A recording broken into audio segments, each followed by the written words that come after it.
people. There's so many comments too. We'll get to all of them. This is outrageous. This is a whole nother segment. I hope that people have heard what I've just said, and I'd like you to. Is it possible for them to go in and change their votes? Because I think anybody with I'm assuming class you or probably decorum would do that. I think you can. I have no idea how that works. could. I don't either. I'll try it right now. Right now, I'm sad. I feel What did you vote? I haven't voted yet. I I'll go vote and try and revote. humanity is. 200 votes so far. Who are you not voting for? I won't vote for Hulk Hogan. I'll vote for Michael. Ooh, So my Cavs can have a championship back then. I think it's. They would have had 2 or 3 probably. Well, It might have had 1 or 2. I'd have to vote for Tiger. given how and I competitive love that was. Tiger. You cannot change your vote. So once you're in, you're locked. So these people are locked. We need a new poll. People aren't understanding the magnitude of what Hulk Smart Hogan people. represents. Smart. Streams back too, everybody. Yeah, So. I can see that. Hey, and we're back. And we're back. Just in time. By the way, we haven't taken a commercial yet. We're going to should. do that right now. We got Yeah. bills to pay here. You're listening to Cleveland Browns Daily, brought to you by Ballybet on 850 ESPN Cleveland.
Hey, Gibbe, where's that football? Hi.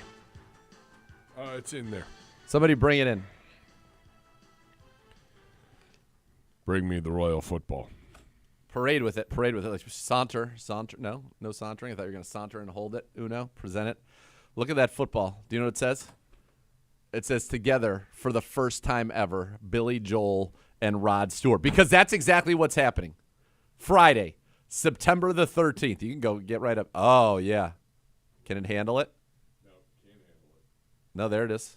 Billy Joel and Rod Stewart. Friday, September 13th, Cleveland Browns Stadium. You see that? There's this fancy football. It tells you as well. And guess what? Tickets are on sale now, and they are flying. They are flying off the shelves, folks. Visit clevelandbrownstadium.com/Billy and Rod 2024. That's Billy and Rod 2024 for more information. It's Billy Joel. It's Rod Stewart. They're together for one night only. Some people are going to see Olivia Rodrigo tonight, and you know what then they're doing on September the 13th? I'm going to go see Billy and Rod. People of culture do that. That's right. People with well-rounded musical tastes. Yep.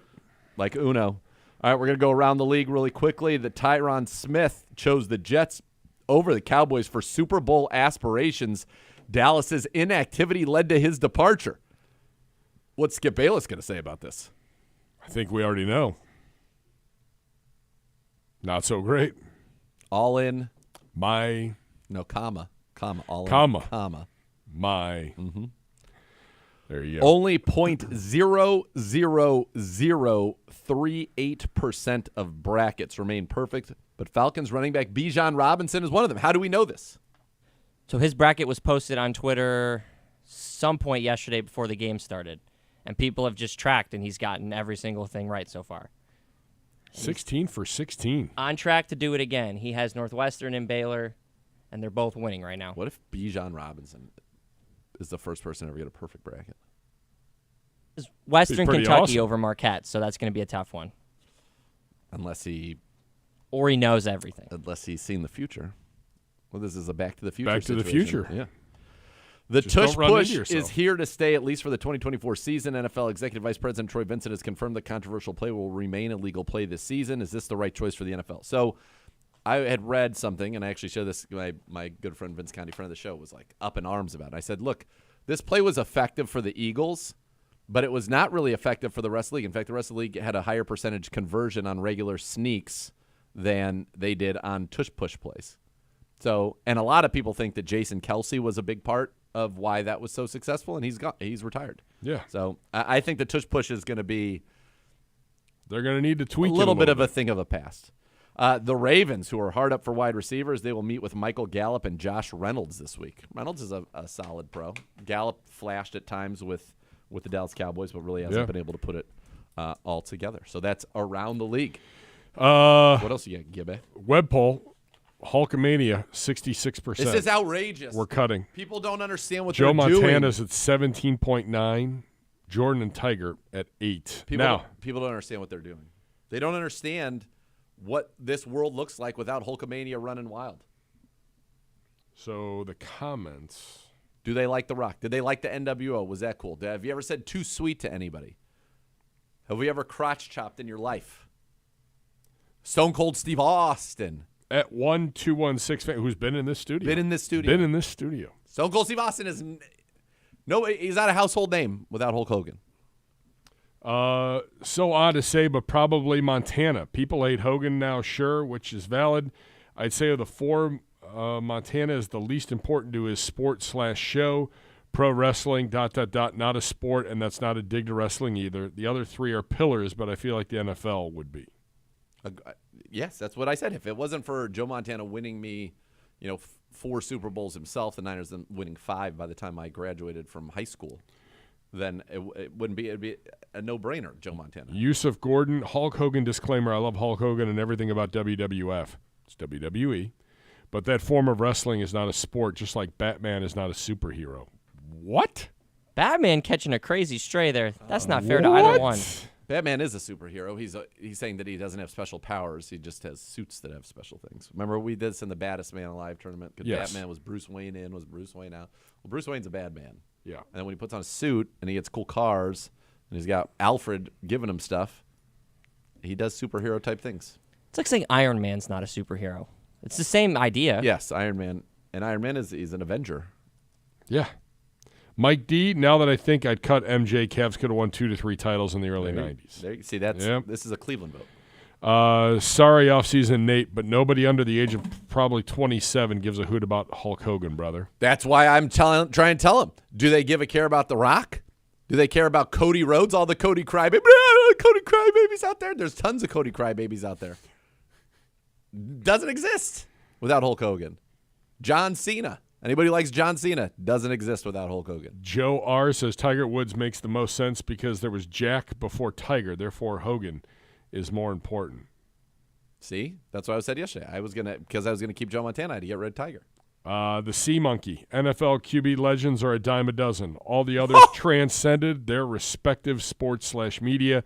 So with that in mind, Joe Montana gets the axe without hesitation. He's not a dime a dozen. He's Joe Montana, undefeated. Never Believe won a he's Super Bowl. 4-0. never lost. Never lost.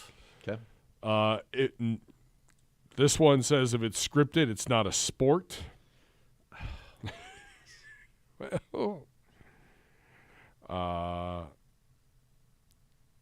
Easiest decision of my life, wrestling is so dumb. So there's You know what? I won't see you at AIW, and I won't miss you. You're going to miss out. You're going to miss out. I won't. I'm not going to miss you. All right, when we come back, because we don't want to miss this, we got it. He's waiting for us right here. I'm going to put my jacket on. I'm going to switch seats. A little cold I'm right moving now, out of but, the way. but then I'll come back over here without a jacket. But for the next one, for the interview with Deontay Foreman, that's what I'm going to do. That's coming your way next. Cleveland Browns Daily, 850 ESPN Cleveland.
Welcome back to Cleveland Browns Daily, brought to you by Ballybet, a sports betting partner of your Cleveland Browns. Very happy to be joined by the newest member of the Browns, running back D'Onta Foreman. D'Onta, welcome to Cleveland. Thank you, man. I'm excited, man. I'm glad to be here.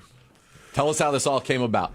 Yeah, so we just going through the process, and it was stressful at times too, because I was kind of ready to get it over with. Yeah. But I had a couple options, man. So once I weighed my options, I just feel like, man, this would be a great fit for me. Just seeing the team that's here and the defense. Like I had a chance to play against that defense last year, man. So that was crazy.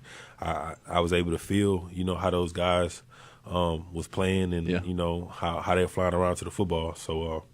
So I was very intrigued about that, and then also just seeing the weapons and everything that that we have on the offense side of the ball as well too, man. It's exciting, just every piece that's here to the puzzle, man. It's exciting, so I'm looking forward to it for sure. We're looking forward to having you. I mean, you're a big guy. I see that sitting here, listed at 235, a little bit of a hammer, and I'm sure you saw it last year. We were very effective in short yardage. We like to run the ball in short yardage, and I know that's something that you've done pretty well with in your career. Mm-hmm. Yeah. And that's another thing too. Just the style of play and the how things go here. Like I definitely feel like it was going to be beneficial to my style of play and what I like to do. So I'm just excited, man. I just, I don't have too much to say. I'm just ready to get to work and just kind of show it, prove it. We're happy to have you, and you will get the opportunity to go to work. Got a long season until September, certainly. But talk about starting your career in Houston with Deshaun Watson, right, and now reunited here with the Cleveland Browns. Yeah, man, that's cool. So when we came in together, we were just two young guys, man, just trying to find our way, and just to see, where we've the journeys that we've been on, and to end up here together again, I think it's amazing, man. It's just crazy how the world works. He was a great teammate, at the time, great leader.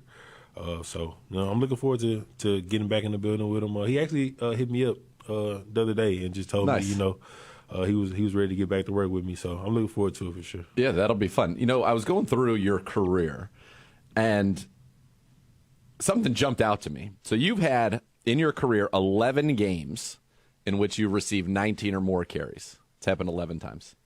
You've rushed for more than 100 yards in 7 of those 11 games.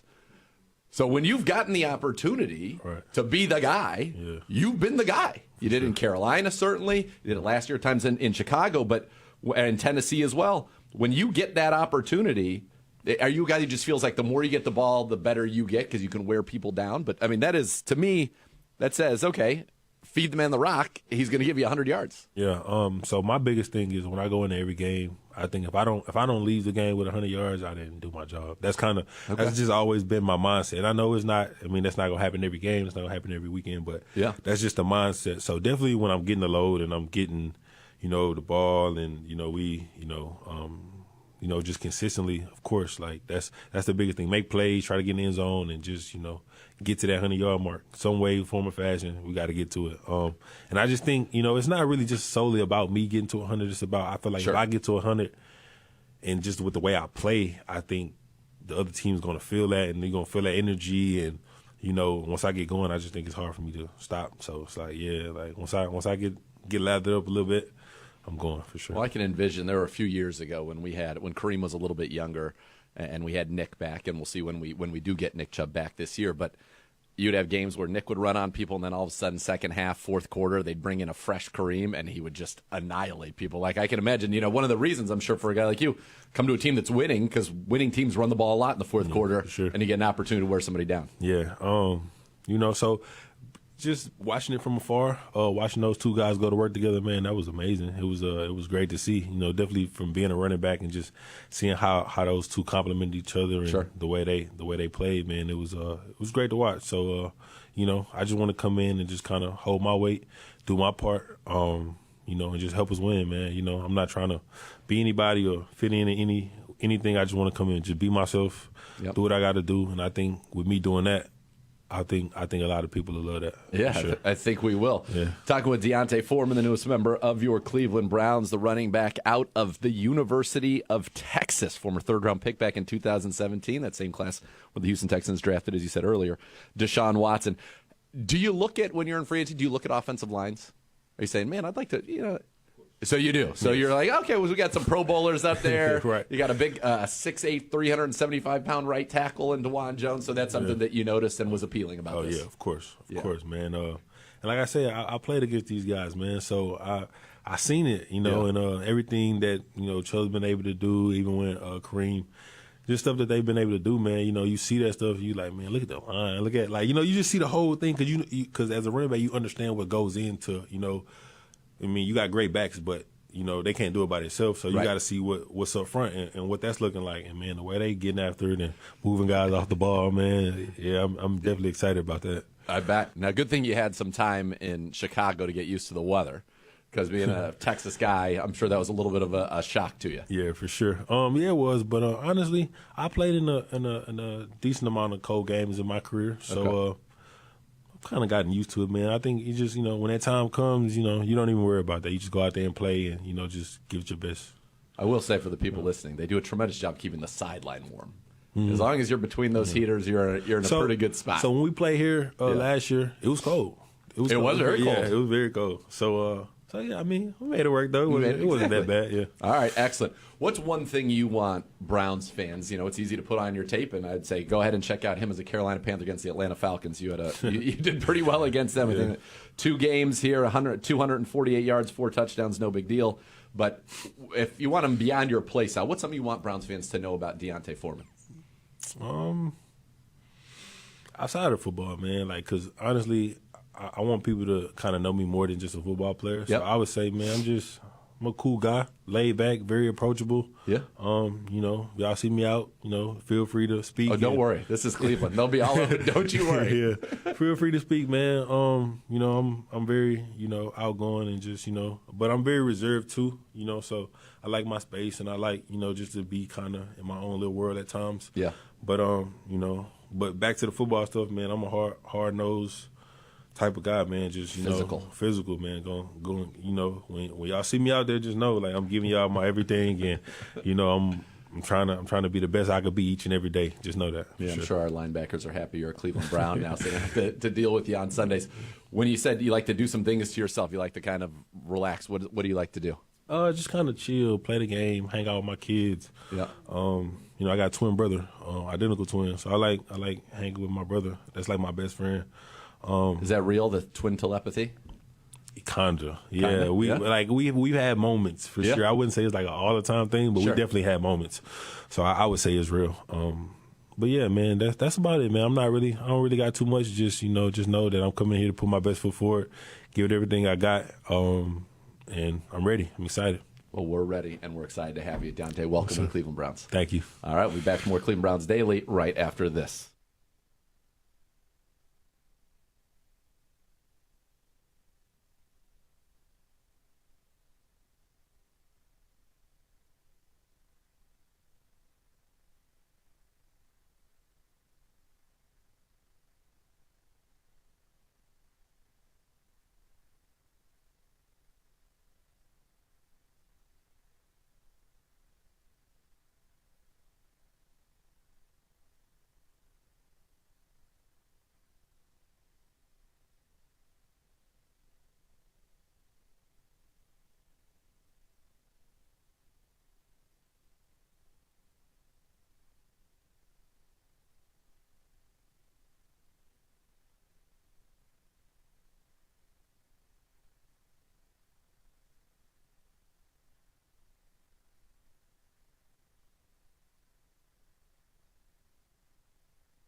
Be part of one of the most passionate fan bases in the NFL. Join Next Gen STM presented by Ticketmaster, the official wait list of the Cleveland Browns.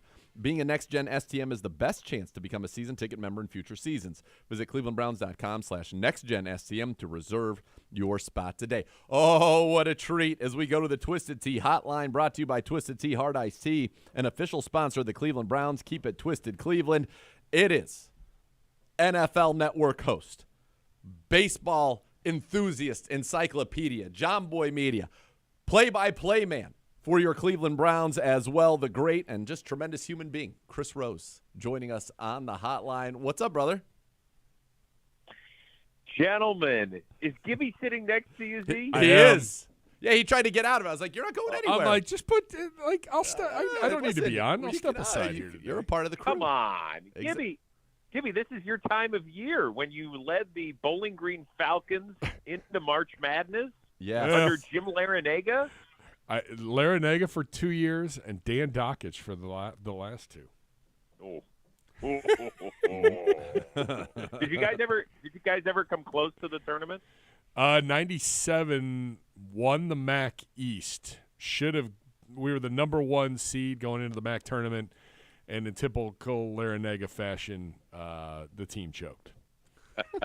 Because that's all that. By the way, I like how you don't blame have that any- on the coach. I have no. You're I have like- no fondness for Jim Larinaga. You're a player. No, I don't. I don't have a lot of. He's not on the Christmas card list. His team's never achieved in the postseason. But that team had Anthony Stacy, all-time leading scorer, although he just got eclipsed. Antonio Daniels. There were 3 guys that went on to play overseas. Didn't Antonio Daniels play Antonio in the Daniels. I believe NBA? Antonio Daniels, 4th overall pick of the draft, I believe, the year Yes. he came out. Yeah. Yeah. Well, that's when MAC basketball was at its finest. Yes, it Miami was. had Wally World, Wally World. Sure. Boykins and Dials at Eastern Michigan, Bonzi Wells at Ball State. Did you lose to Wally World? Is that who beat you? I'm trying to remember. 97. Oh, for God's sake, Gibby. How are you not dialed into this? How do you not know who beat you in the MAC championship? No. I mean, it would have been nice to get to the MAC Oh, championship. you lost early exit. Yeah.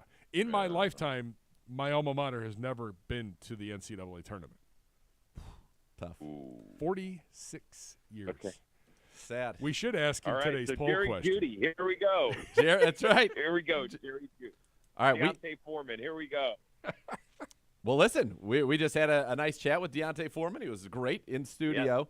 So we can start there if you want. I was actually wanting to start somewhere else, which was because I'm Go for it. befuddled and bamboozled by what's happening with Ohtani, and I know that you're on top of it, and you seem dialed in. My biggest question, and maybe you can answer this: how did it go from them saying it was the gambling debt to the fact they then present the translator for an interview with ESPN, which he does, a 90-minute interview, and then by the following morning they're like, actually, nope, that's actually none of that's true. It was theft. Yeah, and yes, it's very confusing.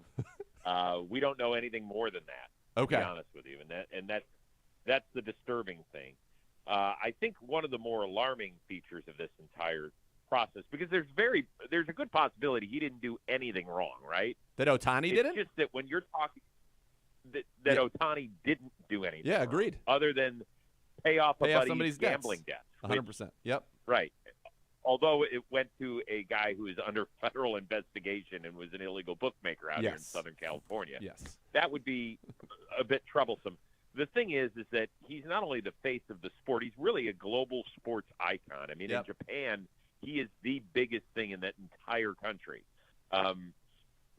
That Major League Baseball put out essentially a one-liner that said he's not under investigation, which is fine, except that people want to know why he's not under investigation. Sure. I think, and there's a possibility that they can't say anything if there is a federal investigation going on. But, baseball in its typical lack of leadership has not come out and forward-faced this at all and said, here's why, or here's what we can tell you, here's what we can't tell you right now, but we will at a future date. Just because now the story has taken on such a life of its own that people are just trying to connect whatever dots they have, and until leadership comes out and starts leading, then people are just going to go with whatever they want, and that's I think the roughest part of this entire thing. Yeah, it was strange. I mean, just from my reading of what had been reported, it sounded like this guy got in trouble for gambling. Ohtani said, I'm going to be a great friend, and I'm going to bail you out of this. Don't ever do it again. And that's what happened. And now all of a sudden, I think his lawyers are trying to protect him, is my guess. And so they're happy to throw the interpreter under the bus. I don't know. It just seems like an odd situation, and one that you're right. That's not how you want to start a baseball season. No, and then on top of it all is that, Ippei addressed the Dodgers after the first game of the year in South Korea, and now there's stories that that's the first time that Shohei had heard of all of this. Like, none of it makes sense.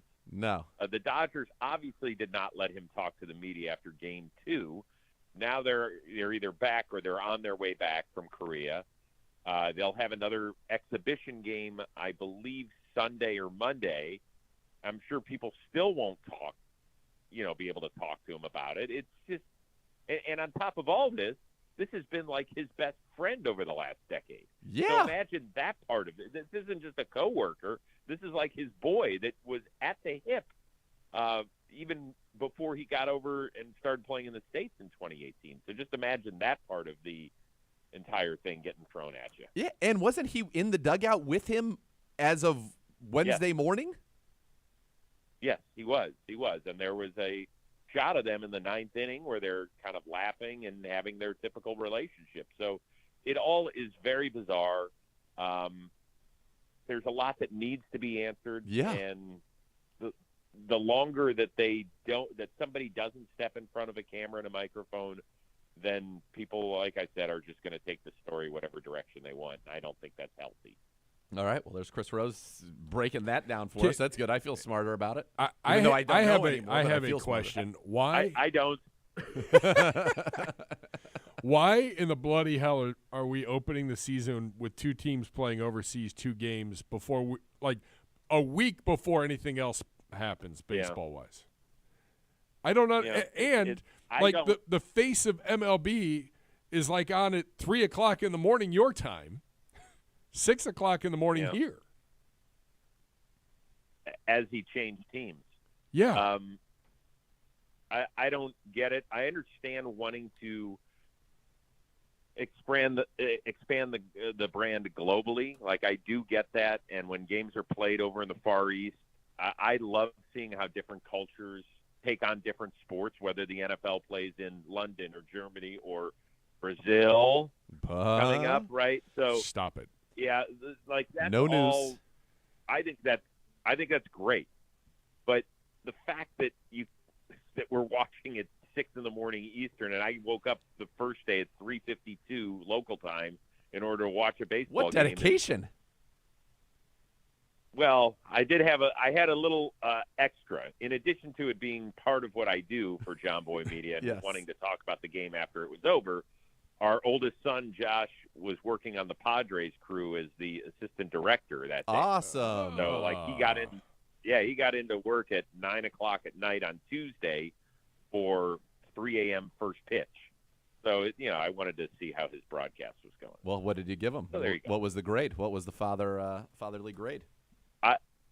There were no glaring errors for his position. He did tell me about some stuff that happened, and I was like, okay, well, that happens during live broadcasts. But the fact that he's 23 and getting to sit in a truck with seasoned veterans in this business is awesome. Great, and we were very proud of him. That's awesome. That's Cool. awesome. Yes, congrats from the whole CBD and Cleveland Browns families. Thank you. That's big time. All right, how's your bracket? Did Kentucky bust you up?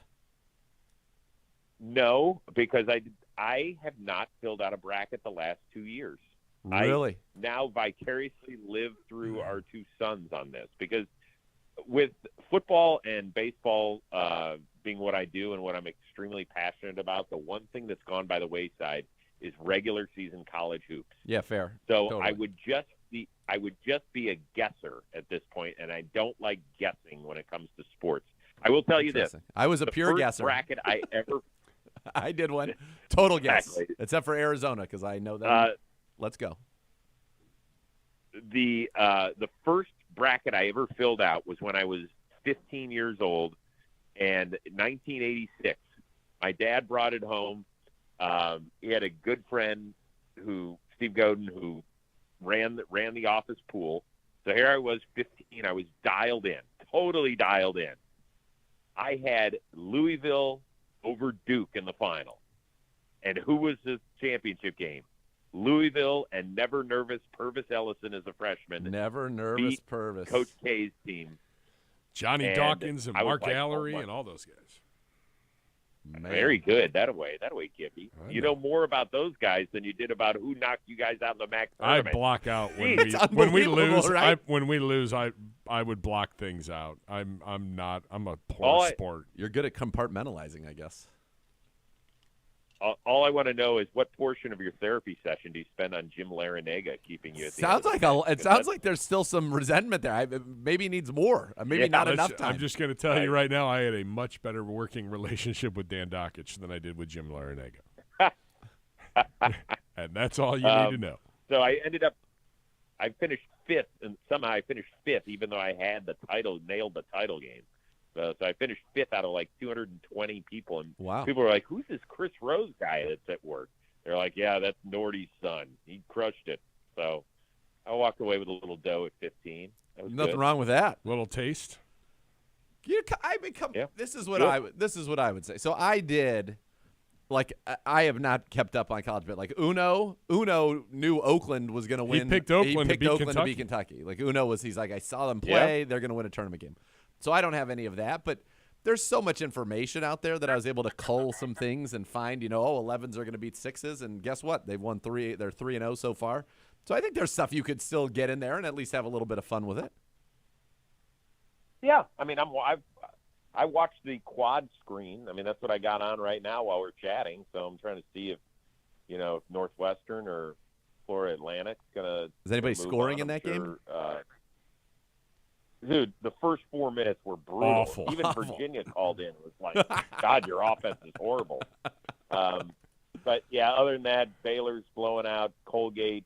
San Diego State's off to a nice start, and Marquette and Western Kentucky are just getting going. I'll be tuned into the Yale-Auburn game, though, shortly. That'll be a good one in the Rose household.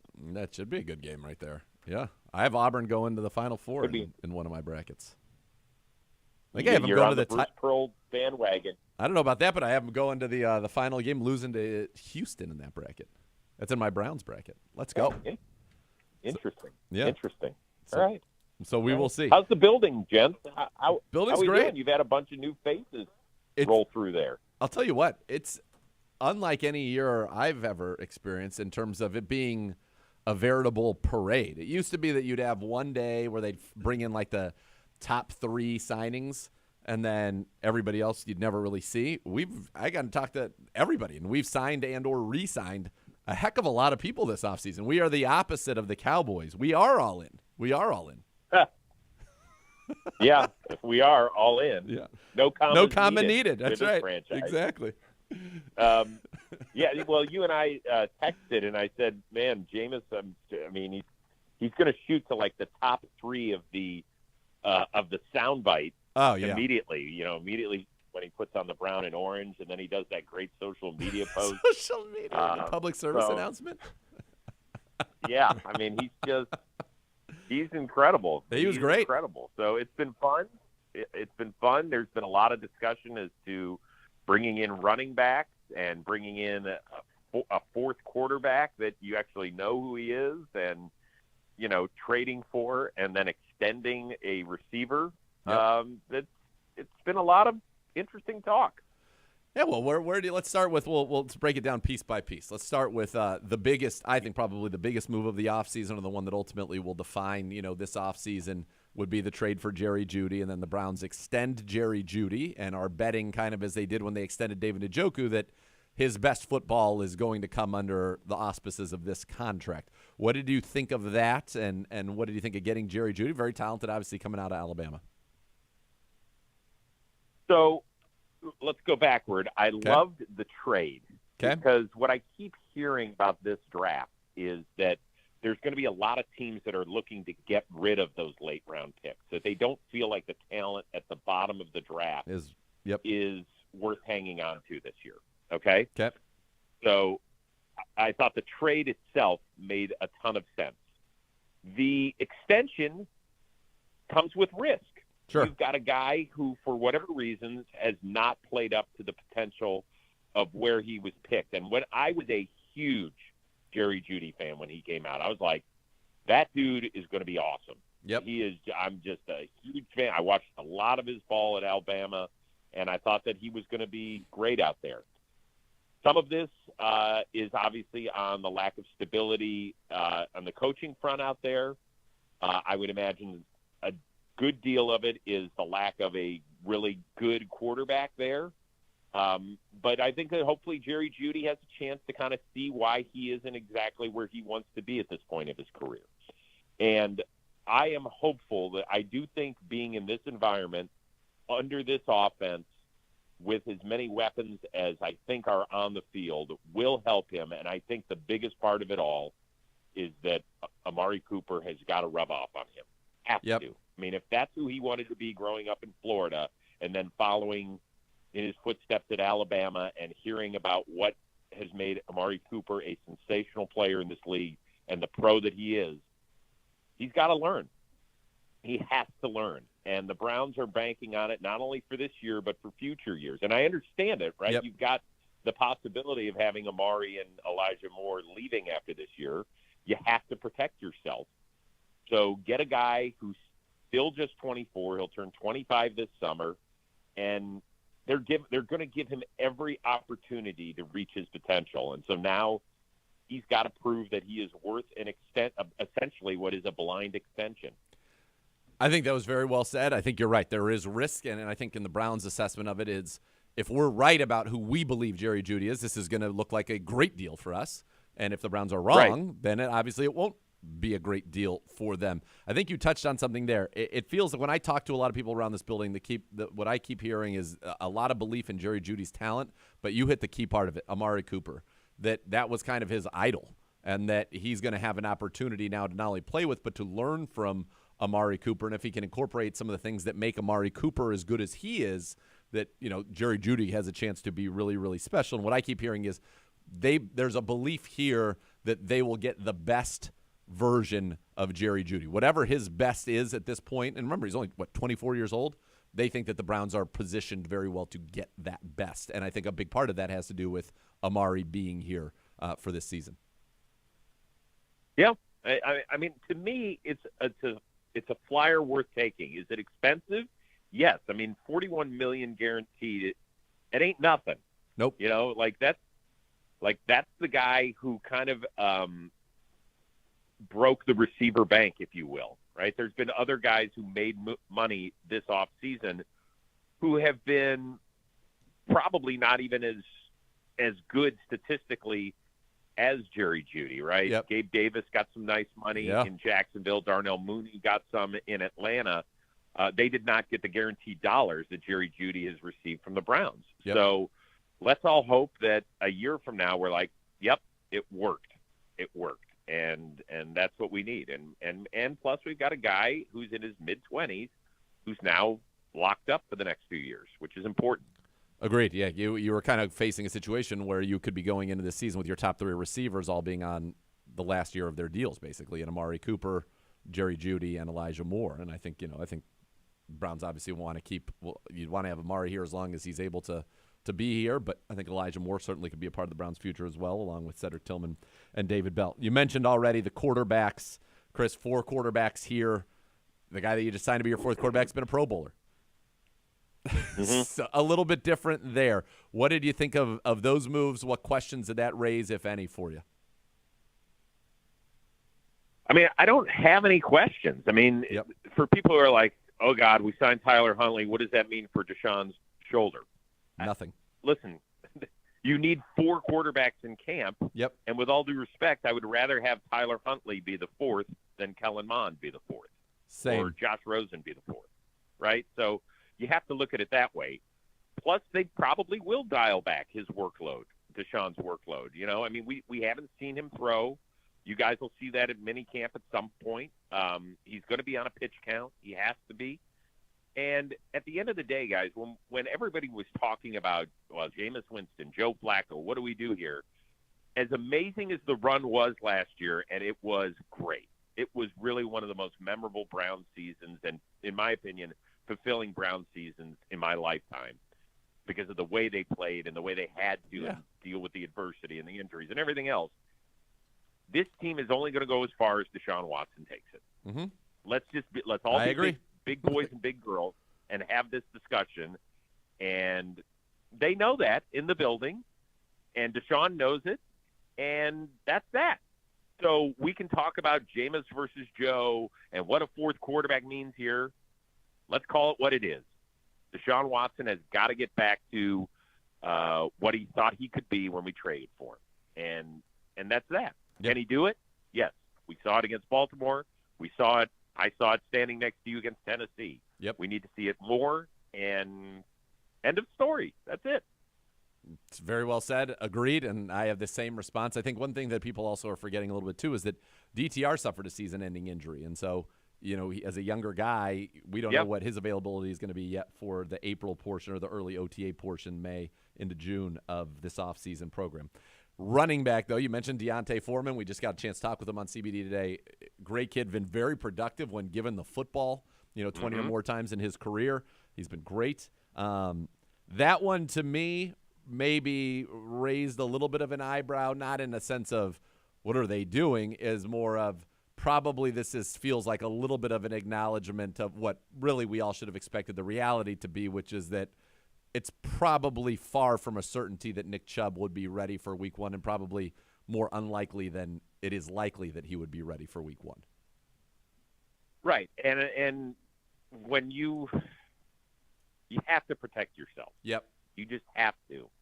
And so it doesn't mean that Nick Chubb's not coming back. It just means that he might not be ready wherever and whomever we play Week 1, Week 2, and that's okay.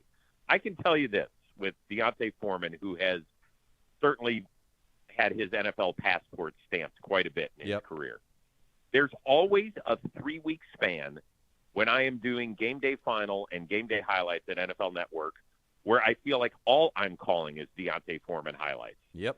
So there is a window for him where they, last year in Chicago it didn't happen as much, but the year before in Carolina really, there was like a month where it was the D'Onta Foreman show every Sunday. Yeah.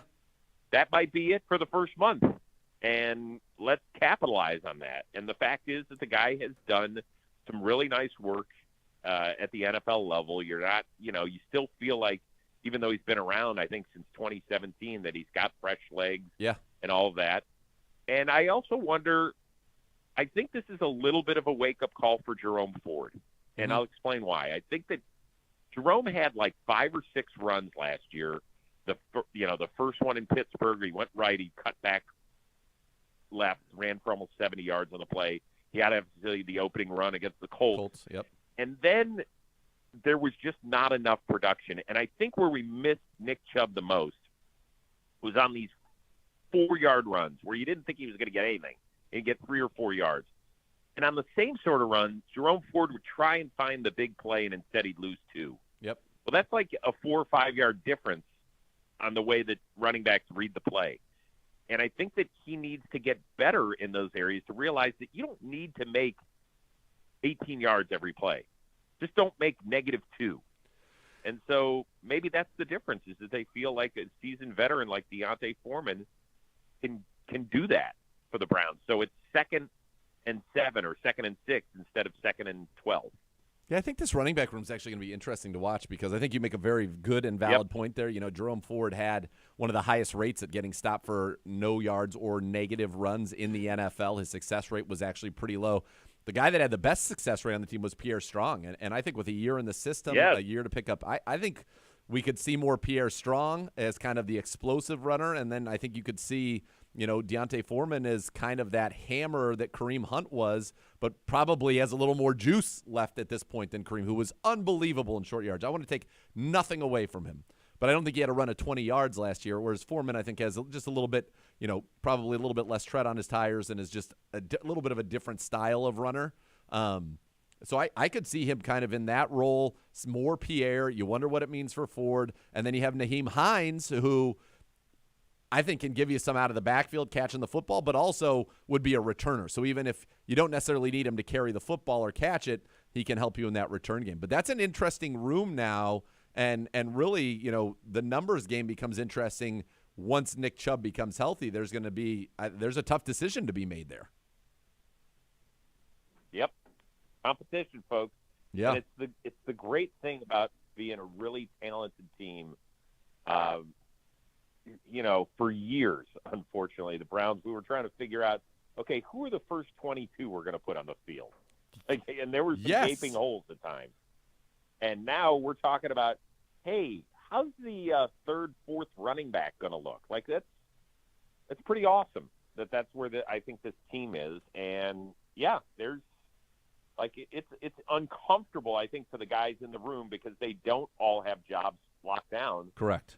But as a fan, you can't wait for it because that's the way it should be with really good teams. All right, we'll get you out of here on this one, Chris, and always appreciate the time. This is an absolute treat for everybody. You can follow him on Twitter at Chris Rose to see where you can catch up on all of his stuff that he is doing, and there is a lot. It is vast. It's a veritable cornucopia of Chris Rose at your disposal. What I would ask is this, and it's kind of along the lines of what you just said. We did this on the show already. You can put together like a top 56 right now that's pretty good, and we haven't even had the draft. Do you feel like this is maybe the deepest roster? Because we're not just talking about the third and fourth running back. We're talking about Jerome Ford, who put up over 1,000 total yards. Deontay Foreman, who's been productive in his career. You know, a guy that we like in Pierre Strong, or even if you go in the defensive end room. You know, it looks like Isaiah McGuire is going to be your fifth defensive end again. You got 5 quality defensive tackles, and certainly 4 of whom who are veterans who have played in the league. Do you feel like, in terms of the roster construction, that this is maybe the deepest that we've been at these positions in terms of people that are players of consequence? Yeah, I mean, it's hard not to feel that way, and I'm excited because I think there's a lot of directions that they can go in the draft. I really do. It's wide open. It is, and I think it's the one area where I would like to see us improve as a franchise too. Yeah. Last year, we had the ability to almost redshirt our entire rookie class. Like, it was bizarre, right? Yep. Like, Tillman didn't get a ton of run, and then at the end of the year started, I thought, to do some nice things, and he was our first pick. Siaki Ika barely dressed because we had guys in front of him that were proven at this level. And so but, you know, now you're the second year into a 4-year deal for these guys that aren't first-round picks. It's time for them to start kind of growing up in front of our eyes and making the decisions on the coaching staff and on Andrew Berry and his staff even more difficult. Yeah. Like, you don't want to have just one guy per draft class pop. No, that's like, what we had. It was DeWand. Yeah. You know, you don't want to have just JOK from his draft class or just Martin Emerson from his. Yep. You want multiple guys, and I think that's the difference, probably one of the big differences between the now 2-time defending Super Bowl champion Kansas City Chiefs and the rest of it. Like, their defense, they just nailed it in the draft for a couple of years. Yeah. Nailed it. And it's what allowed them to make some other tough financial decisions with other people. And so that's what the Browns draft picks have to start doing in order to take this talent level from where it is, which is arguably the best we've seen in years, to another standard. I think you're exactly right, and I think it'll be helpful going forward that we should be back picking in the first round. Because all of a sudden, if you have a first-rounder and then a third or a fourth who plays like a first-rounder, and then maybe one guy in the fifth or beyond that is D's like Cam Mitchell was last year or Jerome Ford was a couple of years ago, then all of a sudden these are really good draft classes. But I think that's part of the stress of not having those early picks. But you bring up a great point. Always a pleasure, brother. Appreciate the time. Rose, by the way, got it. It was Eastern Michigan. Of course. Eastern Michigan. Yes. Didn't Earl Boykins go to Cleveland Central Catholic? Yes.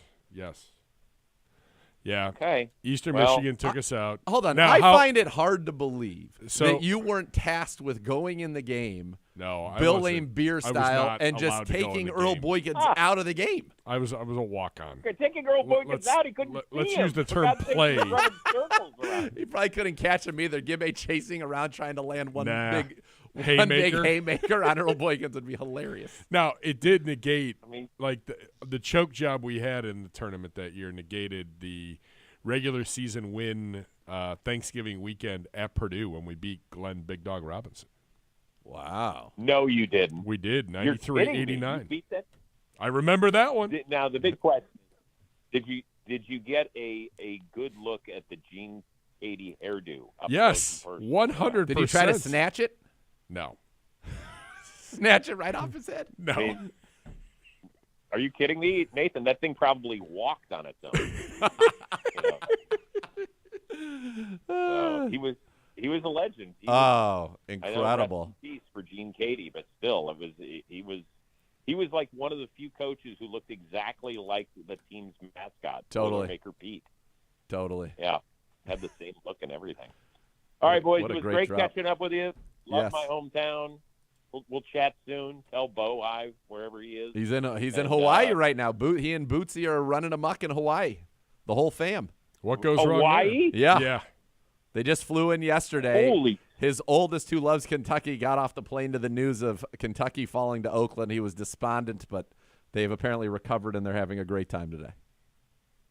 Oh my! Yeah. Well, come on. We're not going to let Kentucky, Bother us in be Hawaii. in a puddle. No, we're not. Yeah. Yeah. Have a luau. I mean, Right. It'll be fine. yeah. I mean, you'll be just fine.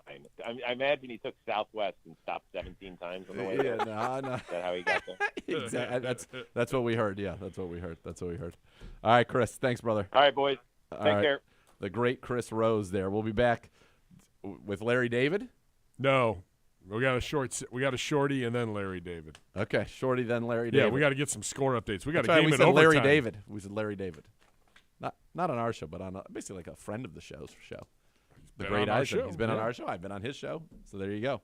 All right, we'll be back with more Cleveland Browns Daily, brought to you by Bally Bet, right after this.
Have you ever thought about hitting a golf ball inside Cleveland Browns Stadium? Well, now's your chance thanks to Upper Deck Golf. Friday, June 21st, Saturday, June 22nd, and enjoy a unique VIP golfing experience while hitting tee shots from the Upper Deck down to custom greens on the Brown Stadium field below.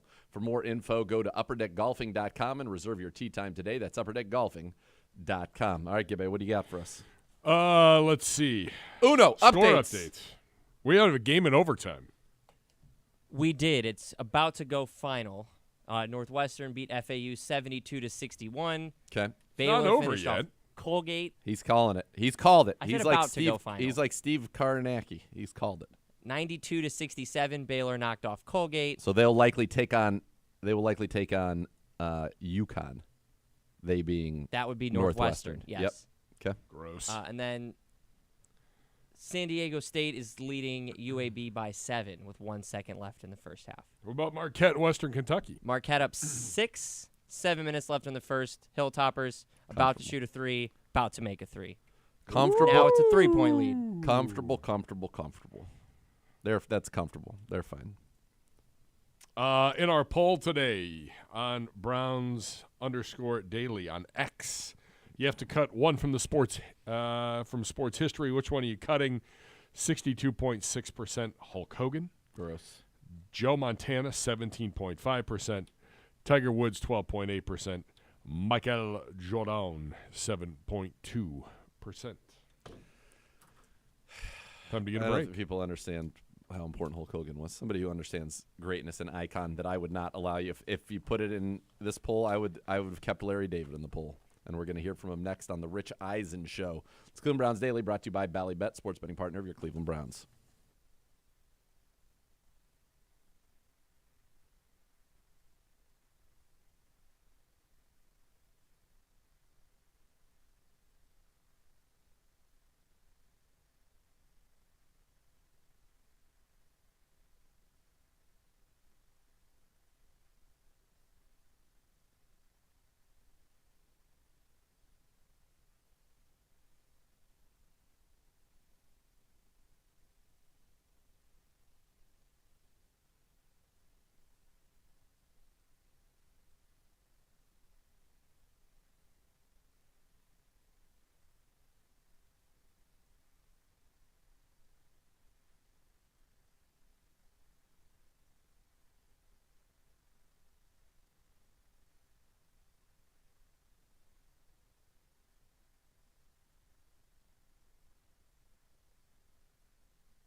Everybody gets affected by the madness, even the great Larry David. Take a listen to him on the Rich Eisen Show. So I hope I'm You're down 820. heard this. So I hope I'm informing you. In the NCAA tournament, you don't have a bracket. You don't fill out brackets, do you? For NCAA You know tournament? what? Can I make an admission here? Sure. Yeah. This tournament, how much can I follow in sports? I'm supposed to know who's on drink. I mean, this is crazy. Valparaiso. I know names on Valparaiso. This is insane. I don't know anything. Maybe I'll watch the semifinal, but that's it. What can I do? I've got the Rangers. I've got the Knicks. Yes. I can't follow all these teams. How do people do it? I don't know. How do they do it? Great question. I don't know either. Who are they married to? They're married to the game, Larry. So no brackets. You don't fill out any brackets.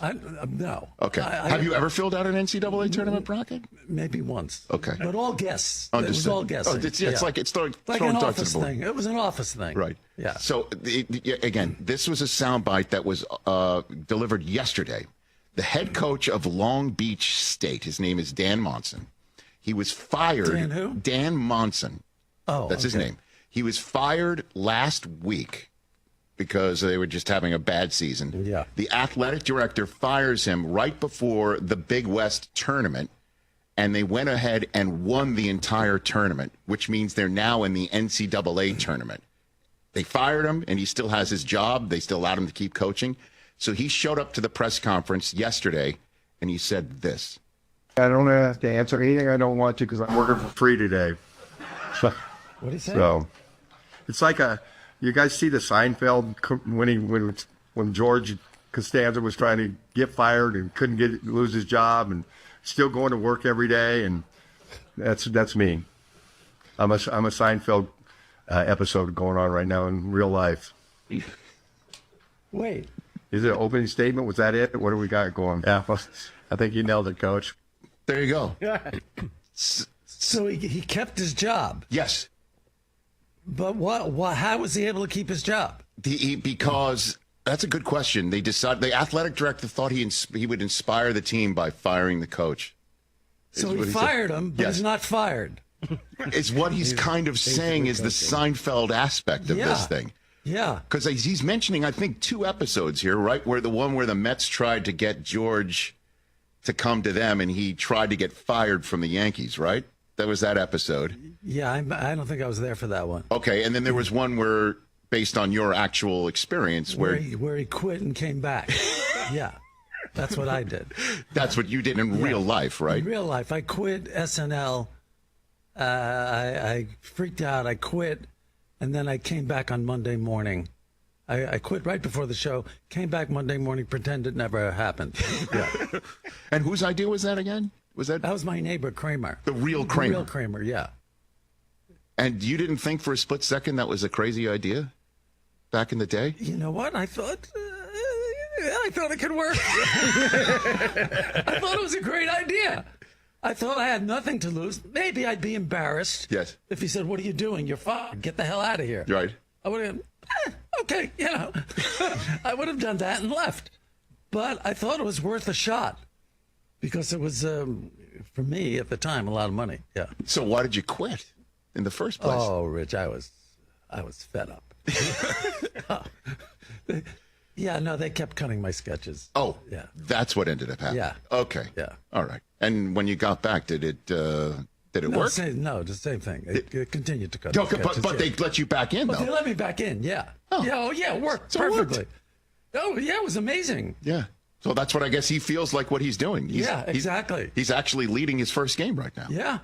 So okay, good for him. What is he? Long Beach State. Long Beach State. That's a college. That is just down the road. Yeah. Okay. Just down the road, as a matter of fact. There's so many of them. How can there be so many athletes? How can so many people play these games? Yeah. Look at all these colleges and high schools. They all have teams. Yes, they do. Let's go to the colleges. There are really good people playing on these teams. Yes. How could there be so many great players? No? Did you ever play back in the day? No, Larry? just in the schoolyard. Okay. Yeah. You never got Never tried out for a team. me neither. Yeah. That's why I'm doing what I do for a living today. So no, I don't. Yeah. I mean, of course, there's all these players, and now that's how we have a tournament. Yeah. You know? So this NCAA tournament,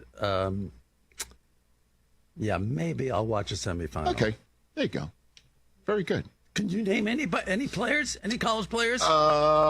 Sure. Let me think for a split second. I can't name one college player. Not one, huh? Not one. I Have can't you give you one name. Well, I'm sure you've seen Caitlin Clark, though, right? You've seen her. Yes, that's the only one. Yeah, she's the only one. And she's outstanding. Yeah. If she could only play for the Knicks, that would be pretty cool. What do you think of the Knicks right now, Larry? What do you think of the Knicks' chances right now? Okay, let's get serious. That's okay. Let's get serious. Sure. No, you can't curse on this show, right? We've got a button. What's with the button? No, I don't get it. We got a button. Why is there a button? There's some people in our radio audience that blanch at the conversation. Is The that Roku so? people don't care. Is that so? Yes, it is. No kidding. Yeah. Wow. And Mike's on the button, so go ahead. Speak your mind. Okay. Speak All your right. mind. Well, I don't need to curse. Okay. Okay. What were we talking about? We're talking about the Knicks. You said The let's Knicks, get serious. Okay. This is the first time since Linsanity that I've had a feeling about this team. Because Linsanity lasted 12 games. But it's. Right. I really think they have a great chemistry. I love how they move the ball. They play with intelligence. They have a great coach, a great defense. If they had all their starters back, I think they're going to be tough in the playoffs. I do love Jalen Brunson. I love him. He's amazing. Yeah. Right? I mean, just didn't think in a million years he would be turning into what he's turning into right now. I Yeah. love him. Yeah. He's tremendous. He doesn't seem athletic in a way, and yet he gets Here goes. he slithers in, and then he does that thing. You know, where he's going backwards. Yeah. Yeah. He jumps. Yeah,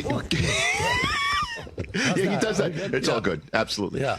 He is one of those. But I really like them, and of course I'm a crazy Ranger fan too. So you were locked in on the Rangers. Locked in. Are you yeah. still taping? Are you still? I'm still taping. You're still taping? Still taping. So don't ever send you the No, you can't. still you the can't. assumed tape.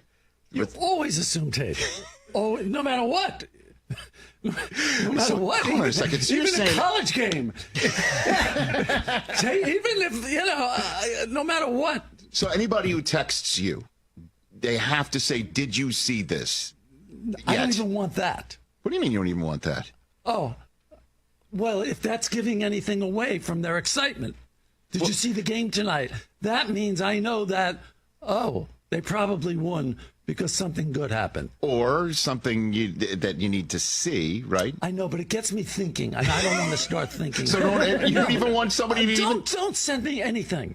Don't send me anything until the next day. Yeah. 24 hours. 24 hours. Yeah. Fantastic. You're up. All right, that was Larry David. Hilarious. By the way, he and I were in simpatico. Caitlin Clark. That would have been the one person I could name. Although I think I've expanded now. I got Golke. And by the way, Griff fact of the day. Jack Golke's shot chart on the season: 355 total shots, 347 3-pointers, 8 2-pointers. He's like that guy on the Cavs. 30. Sam Merrill, yeah. Sam Merrill. Perfect. All he does is shoot threes. Have a And he great makes weekend, them. All he does is everybody. make threes. For Gibbe, for a vacationing Uno, for the great Griff. I'll see y'all at AIW tonight. Temple Live, 7:30. Let's go. Do it.